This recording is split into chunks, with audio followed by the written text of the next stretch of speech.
Olá, sou a jornalista Rosa Sarkis, estou direto da França e converso com o economista, professor da UNP, José Luiz Oreiro, sobre os rumos do Brasil, as ações e suas consequências relativo à autonomia do Banco Central do Brasil. Tudo bem, professor? Tudo bem, Rosa, boa noite. Imagino que já seja um pouco mais tarde aí na França, né? Mas, enfim. 11 já. 11 da noite. Nós temos 4 horas de diferença. Mas sabe, professor, essa diferença é até março. Depois vai ficar um pouco mais, serão 5 horas de diferença. Entra o horário de verão, eu sei. Aí a gente tem essa diferença. Professor, eu sei que você é totalmente contra a autonomia do Banco Central e a gente vai começar a nossa conversa a partir daí.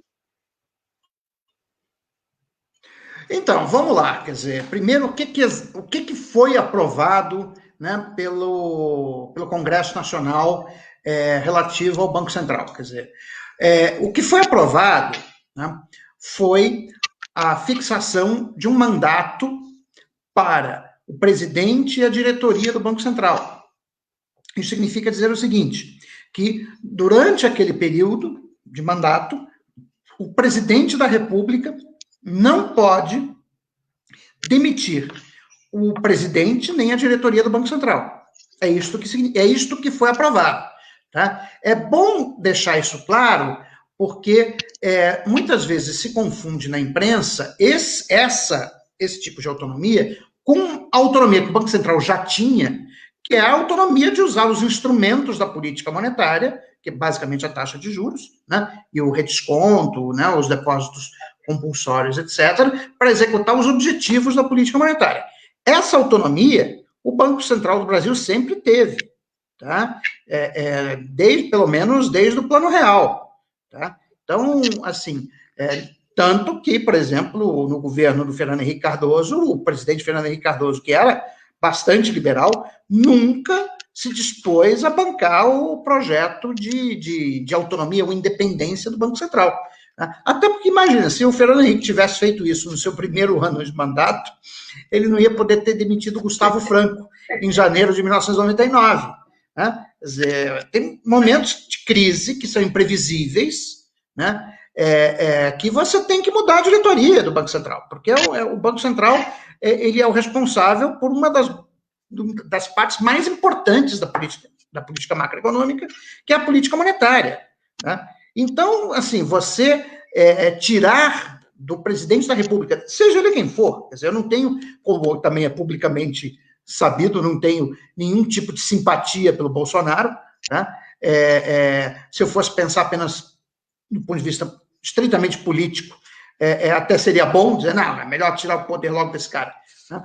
Mas o fato é que você está cometendo um desserviço ao país, ao Estado brasileiro. Quer dizer, aí tem que saber separar questões de governo e questão de Estado. O Bolsonaro é o governante no momento, espero que por pouco. Né? Mas o Estado brasileiro vai ficar, espero, né? Que consiga sobreviver ao governo Bolsonaro. Mas o fato é que você tira das mãos do representante eleito pelo povo, tá? A possibilidade de mudar as diretrizes da política monetária. Quer dizer, em nome de quê? Quer dizer, na verdade, essa ideia de que você tem uma esfera econômica que é independente da esfera política e social, é algo que é o projeto liberal desde o meados do século XVIII. Isso, inclusive, é o tema do livro do Karl Polanyi, A Grande Transformação, tá, que agora vai ser reeditado pela Contraponto. Tá? O Polanyi diz, olha, o projeto liberal é uma tentativa, né, de você tirar, né, a esfera econômica do resto da sociedade. Tá? E, no fundo, o projeto de autonomia do Banco Central é isso. Você diz, não, eu vou isolar o Banco Central de pressões políticas.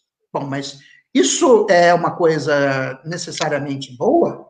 Quer dizer, você pode dizer o seguinte, olha, eu não quero que a diretoria, os técnicos do Banco Central sejam apadrinhados políticos. Não, isso não. Isso aí a gente não quer. Tá?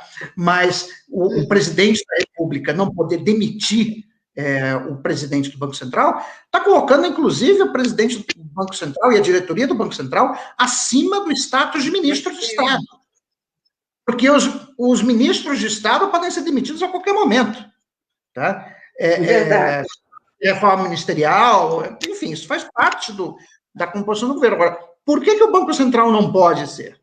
Quer dizer, se é um órgão que executa a política do governo, a política econômica do governo. Né? Então, assim, professor, isso realmente... Então, o que muda realmente e nessa autonomia que está sendo colocado por todo mundo, mas que as pessoas estão compreendendo muito mal o que representa? E na quarta-feira, o Bolsonaro colocou em seu Twitter que ele vai sancionar a autonomia do Banco Central. O que muda? Olha, como é que é na isso? Na prática, significa o seguinte, uma vez que ele faça isso, ele não vai poder mais demitir o Roberto Campos Neto. Né? E o próximo presidente da República, que for eleito em 2022, vai ter que aguentar o Roberto Campos Neto até meados do seu mandato. E aí sim, como um mandato é fixo de 4 anos, né? Então você começa a contar a partir de agora, né? Vamos lá, fevereiro de 2020. Tá? Então, 4 anos seria fevereiro de 2024. Significa que o presidente que foi eleito pelo povo brasileiro, né, nas eleições de 2022 não terá autonomia, não terá poder para trocar o comando do Banco Central do Brasil e, portanto, mudar a política monetária, se assim o desejar. Né? Ou seja, o que você está fazendo, tá, é um golpe contra a democracia. Tá? Tem o pessoal do mercado financeiro gosta de defender essa ideia, dizendo, não, mas nós temos que evitar o populismo. No fundo, de forma subliminar, eles estão dizendo o seguinte, nós temos que defender o povo contra ele mesmo. Ou seja, o povo não pode decidir, né, sobre política monetária, porque eles não entendem nada disso, entendeu? E podem acabar fazendo besteira. Bom, a democracia é um processo de tentativa e erro. Quer dizer, se as pessoas escolheram um presidente da República, como escolheram esse agora, né, que está fazendo um monte de bobagem, bom, agora o povo está aprendendo. Eu espero que não repita um erro, certo? Mas é um processo de aprendizado. Com certeza. Entendeu? As pessoas escolheram uma pessoa, quer dizer, cada um viu no Bolsonaro aquilo que quis ver. Né? E agora o pessoal do mercado financeiro está meio bravo com o Bolsonaro por ele ter mexido no comando da Petrobras, mas aí isso faz parte da democracia. Você vai fazer o quê? Não, ele não pode tirar. Hoje correu no mercado. Não, mas ele não pode tirar o presidente da Petrobras. Mas como não pode? Se a Petrobras, o Estado brasileiro é o acionista majoritário. Em qualquer empresa privada, o acionista majoritário pode tirar o CEO a hora que ele quiser. Entendeu? Os minoritários vão chiar. Bom, que chiem, se estão insatisfeitos, que vendam as ações da empresa. Ponto. Entendeu? Então, assim, esse é um processo a democracia é um processo de aprendizado, e essa história de querer proteger o povo de si mesmo é profundamente antidemocrática. Com certeza. Professor, assim, mudando e não mudando totalmente do assunto, você não acha que esse modelo capitalista ele chegou no seu limite? Depois dessa pandemia, a gente pode esperar um reset de toda a economia, porque não é só no Brasil, mas no mundo inteiro, há uma grande discussão relativa a esse sistema, a essa forma de governar. Então, eu acho que o neoliberalismo morreu. Agora, a gente já achava que fosse acabar, né, com a crise de 2008, mas ele voltou. Né? via discussão sobre austeridade fiscal, etc., a ideia de que a dívida pública tinha aumentado muito por causa da crise, que não, e que tinham que reverter aquilo.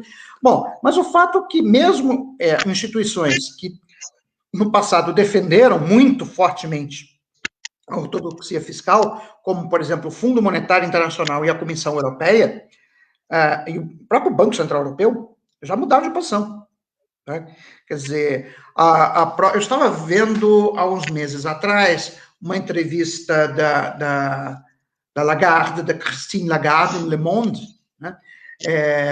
Em que ela estava dizendo, olha, no momento o que a gente tem que fazer é a política fiscal, quer dizer, no volume que for necessário, né, para a gente fazer a travessia dessa crise, que é uma crise importante, mas ela chamou atenção de outro ponto, quer dizer, que era necessário que os investimentos feitos agora, no período da pandemia, fossem também investimentos que levassem à transformação estrutural das economias europeias. Transformação estrutural no sentido de uma economia menos intensiva em carbono. Tá? Então, há essa preocupação nos europeus, e agora também com Biden, né, como presidente dos Estados Unidos, né, de fazer um Green New Deal, né? Quer dizer, um novo acordo verde. Quer dizer, você vai fazer um vasto programa de obras públicas, né, nos próximos anos, mas essas obras públicas vão estar direcionadas, esses investimentos públicos vão estar direcionados para mudar a matriz produtiva das economias, no sentido delas usarem menos carbono. Né? Porque se no curto prazo a pandemia do coronavírus é a maior ameaça à humanidade, no médio e longo prazo, o aquecimento global é muito pior. Quer dizer, isso que a gente está passando agora é fichinha. Tá? Então, você realmente tem que tomar medidas muito duras e sérias no sentido de reverter, ou pelo menos parar, né, o processo de elevação da temperatura global, para ficar nos 2 graus Celsius, que é mais ou menos o consenso, né, que a comunidade científica internacional tem sobre o limite tolerável, né, de aumento da temperatura. Então, nesse sentido, eu acho que nós vamos ter um capitalismo para os próximos anos que vai ser um capitalismo muito mais socialmente regulado. Tá? Quer dizer, essa ideia de que os mercados sozinhos resolvem tudo, que você tem que fazer privatização, desregulamentação, etc., etc., essa agenda está ultrapassada. Tá? Quer dizer, você tem a realidade da pandemia, você tem a necessidade de direcionar investimentos públicos para fazer a descarbonização da economia, e, no caso do Ocidente, ainda tem a concorrência com a China, tá? Que é outro ponto que vai levar à intervenção do Estado, está levando, quer dizer, a Alemanha, a França estão intervindo, estão impedindo que as empresas chinesas adquiram empresas do setor tecnológico na Europa, né? Estão limitando o investimento chinês, e agora acho que com o Biden como presidente dos Estados Unidos, essa aliança, a velha aliança atlântica, né, entre a Europa Ocidental e os Estados Unidos é restabelecida, né, e eles vão fazer frente contra os chineses. Né. Então, nós vamos ter um capitalismo socialmente regulado. Tá? Não vai ser o fim do capitalismo, ainda não é dessa vez, tá? Mas ele vai mudar a sua forma de regulação. Tá? Não vai ser o capitalismo desregulado que a gente viu dos anos 80 até 2008. Vai ser outro tipo de capitalismo. Professor, por exemplo, assim, a Rota da Seda, a Itália é um dos pontos e ela não vai abrir mão disso. Como é que você vê essa entrada dos chineses fortemente pela Itália, por exemplo? Tem como barrar toda essa conversa deles? Olha, eu acho que isso vai ter que ser decidido dentro da comunidade europeia, né? Quer dizer, isso os alemães e os franceses não vão querer, né? Então, como é que isso vai ser resolvido? Mas agora, o Mário Draghi, né, que foi recém-eleito primeiro-ministro da Itália, eu acho que ele vai mais pelo lado do consenso europeu. Tá? Então, assim, eu acho que a Europa vai tirar uma posição conjunta. Tá? Isso ficou muito claro ano passado, quando foi aprovado pela Comissão Europeia o pacote de 750 bilhões de euros, né, de investimentos públicos e empréstimos, né, que dessa vez, ao contrário do que aconteceu na crise de 2008 a 2012, né, a Europa seria solidária, né, com os países economicamente mais frágeis, né? E eu acho que ano passado isso realmente ficou muito claro, né? Que a Europa ela vai aprofundar o seu processo de integração, tá?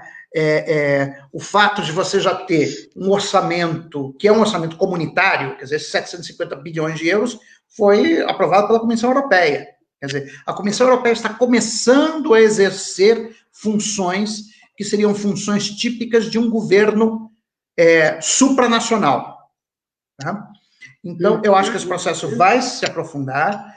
A China é um adversário, e não é só para os Estados Unidos, quer dizer, é um adversário que a China entrou também em setores de alta tecnologia, portanto, está concorrendo diretamente com a França, está concorrendo com a Alemanha, está concorrendo com a Suécia, né?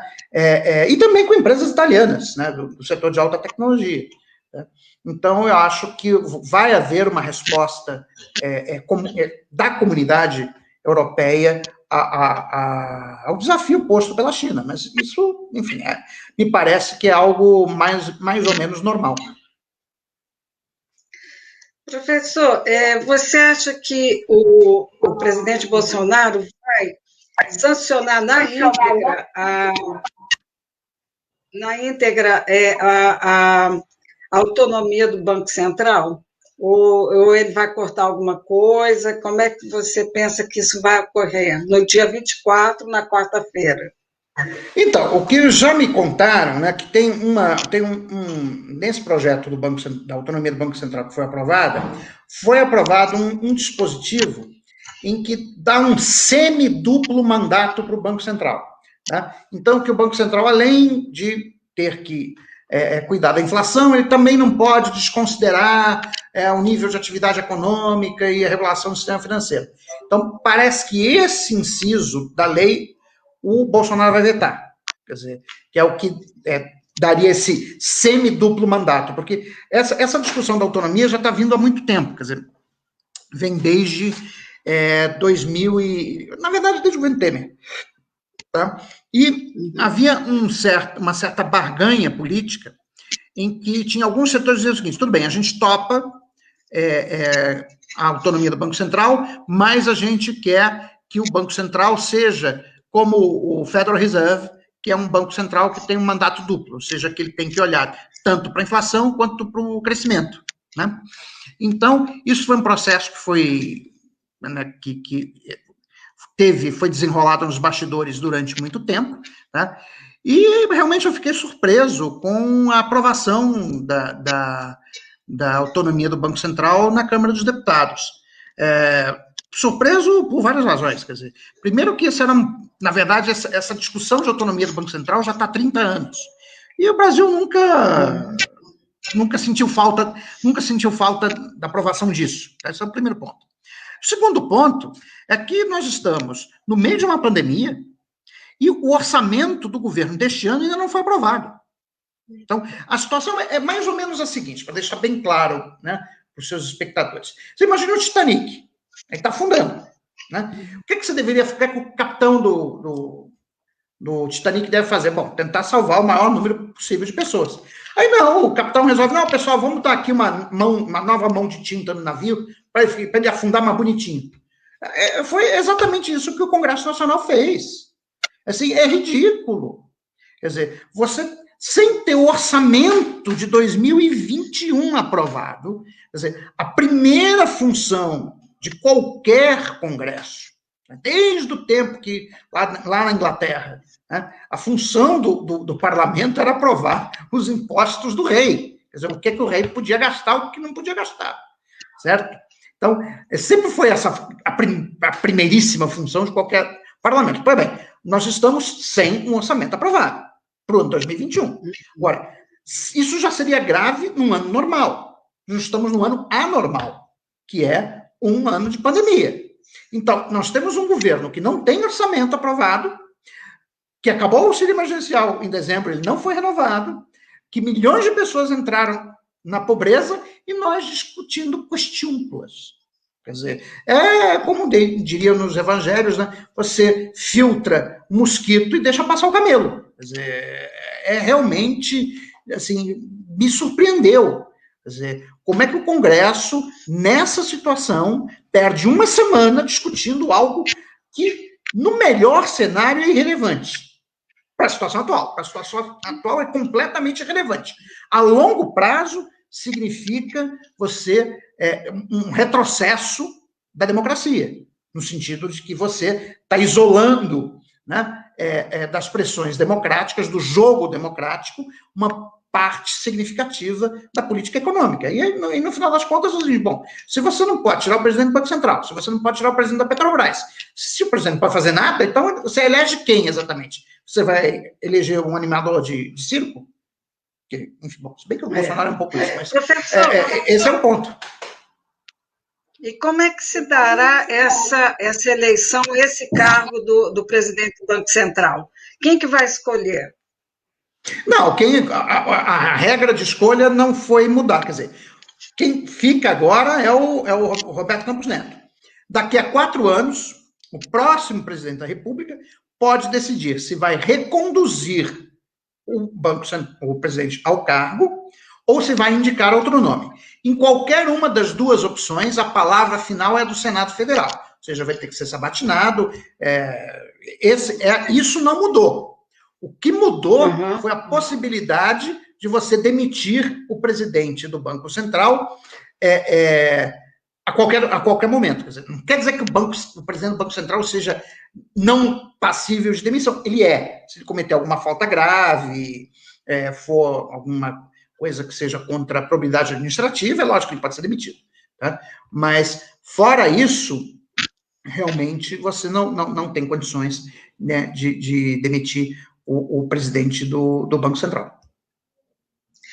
Professor, essa desestruturação do Estado brasileiro, você acha que o próximo presidente terá condição de, por exemplo, no caso da Petrobras, retomar o que já foi vendido, enfim, como é que você vê isso? Se há essa possibilidade ou não? Olha, retomar o que foi vendido sempre é possível, quer dizer, devo lembrar que durante o governo Getúlio Vargas, você, por exemplo, nacionalizou várias empresas, inclusive a Light do Rio de Janeiro. Tá? Então, isso é sempre possível, mediante uma indenização que seja razoavelmente justa. Tá? Isso pode ser recuperado. Tá? Isso vai gerar atrito, vai gerar ruído, vai gerar confusão, mas você sempre pode fazer. Me parece que algumas das vendas das refinarias da Petrobras, principalmente no Nordeste, podem ser questionadas quanto à sua legitimidade. Tá? Então, nesse caso, você poderia até mesmo retomar sem direito à indenização. Quer dizer, se foi feita uma negociata, né, o que estão dizendo que alguns especialistas no assunto, de que, não sei se é a refinaria da Bahia, que foi vendida por metade do que seria o seu valor de mercado, tá? Então, isso, um novo governo pode, olha, isso aqui foi feito de forma ilegal, não digo ilegal, mas de forma mal intencionada, né? E, portanto, eu vou rever e não vou pagar nada. Né? Simplesmente fica dessa maneira. Tá? E quanto à autonomia do Banco Central, sim, só terminar esse ponto aqui. É importante lembrar que a autonomia do Banco Central é um projeto de lei, não é uma emenda constitucional. Tá? Então, o próximo governo também pode rever. Tá? Basta ter maioria simples nas duas casas. Tá? Tanto na Câmara dos Deputados como no Senado Federal. Bom, esse é um ponto importante que você colocou, porque de repente a gente pensou que era uma coisa ad eterno, né? E que não poderia ser feito.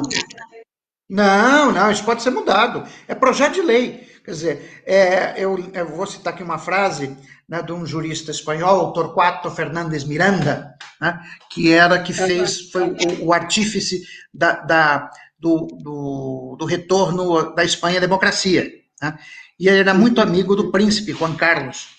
E em 1969, quando o Juan Carlos jurou nas cortes do General Franco que os princípios básicos do movimento, né, do movimento franquista, ele não queria jurar.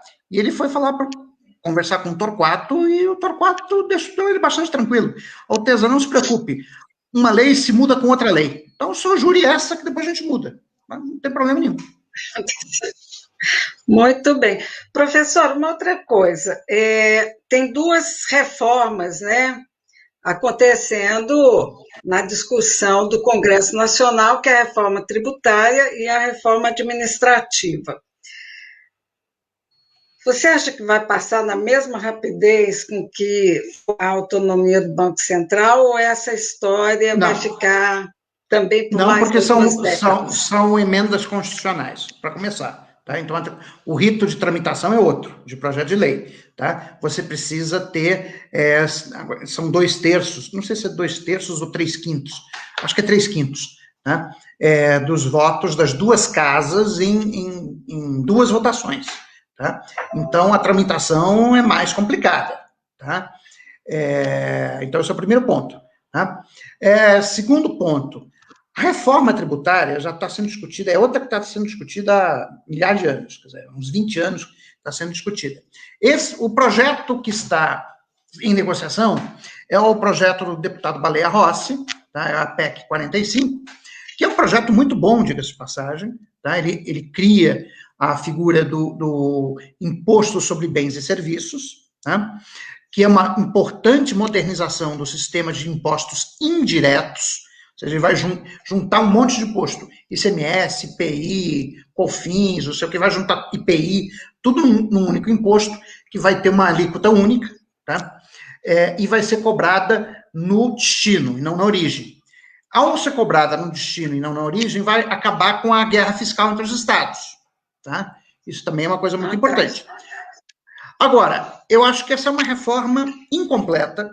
Ela é boa, mas ela é incompleta, porque ela teria que contemplar mudança nos impostos diretos, ou seja, no imposto sobre renda e propriedade. Tá? Então, já que você vai fazer uma reforma tributária, então faz logo tudo de uma vez. Né?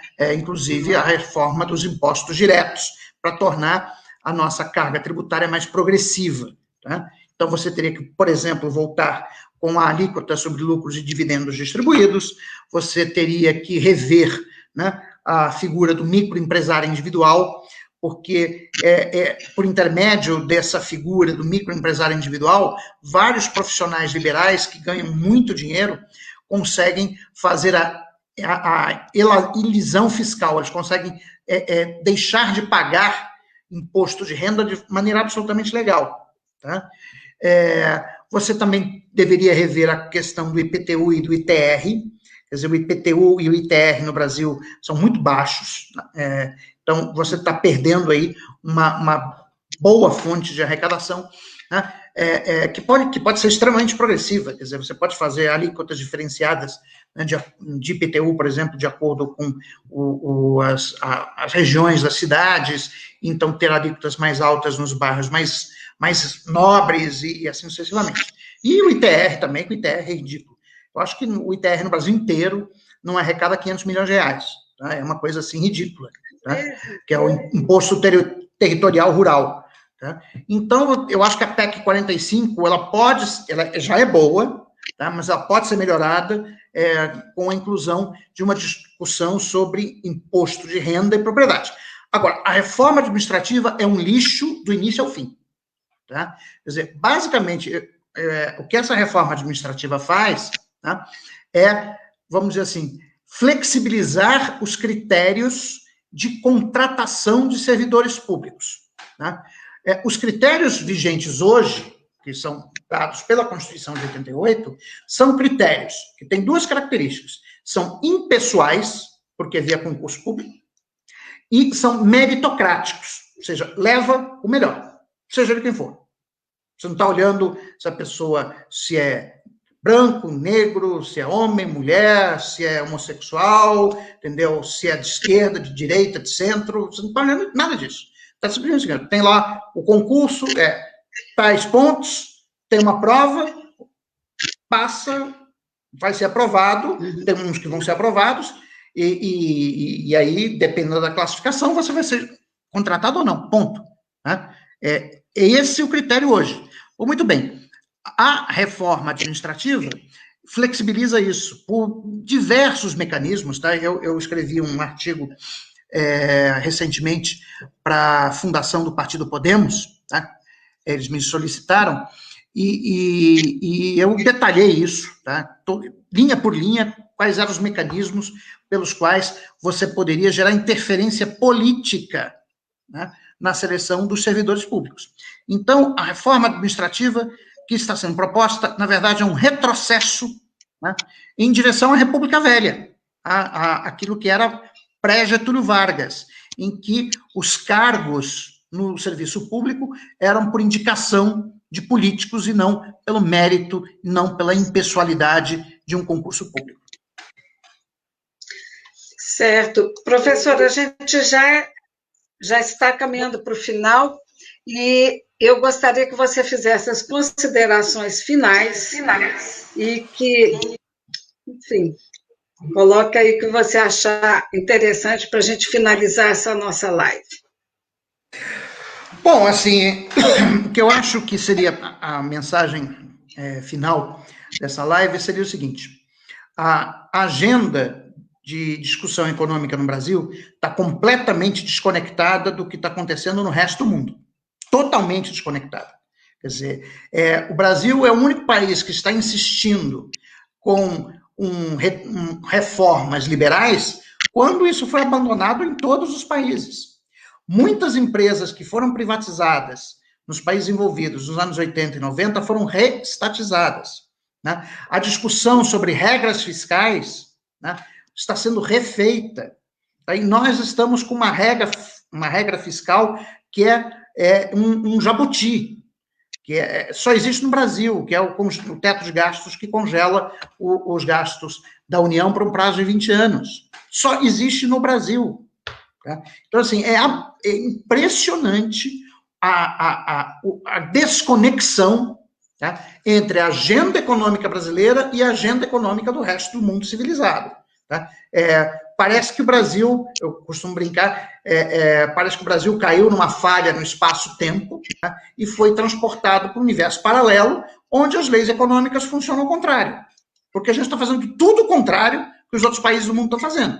Inclusive, na semana passada, a ex-secretária do Tesouro, Ana Paula Vescovi, veio defender que o Banco Central, no meio de uma recessão grande da economia brasileira, começasse a elevação da taxa de juros no final do primeiro semestre.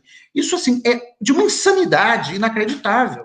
Quer dizer, ninguém no mundo desenvolvido está discutindo elevação de taxa de juros por um bom número de anos. Quer dizer, todo mundo sabe que as taxas de juros vão ficar um patamar baixo durante muitos anos. Né? Então, assim, é inacreditável. É inacreditável, quer dizer, como a sociedade brasileira está cega diante das grandes questões econômicas. Tá? E aí a gente fica discutindo, o deputado fulano de tal, que falou aquilo, falou não sei o quê, como teve aquele sujeito que foi preso na semana passada, né, e, pelo visto, não honrou as calças que veste, que não manteve o que falou em público. Né?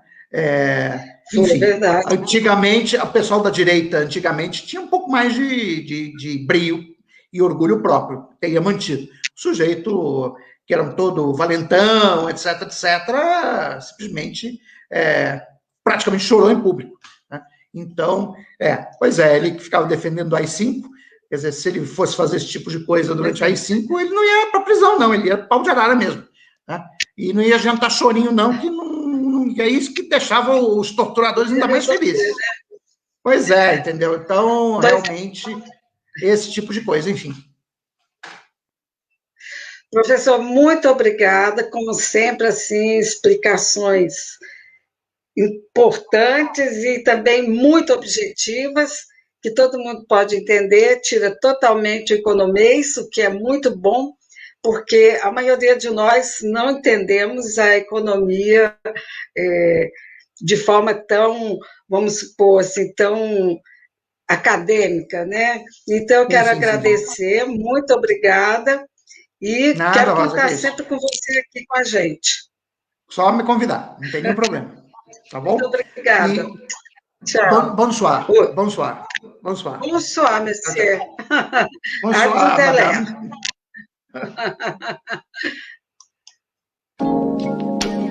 madame.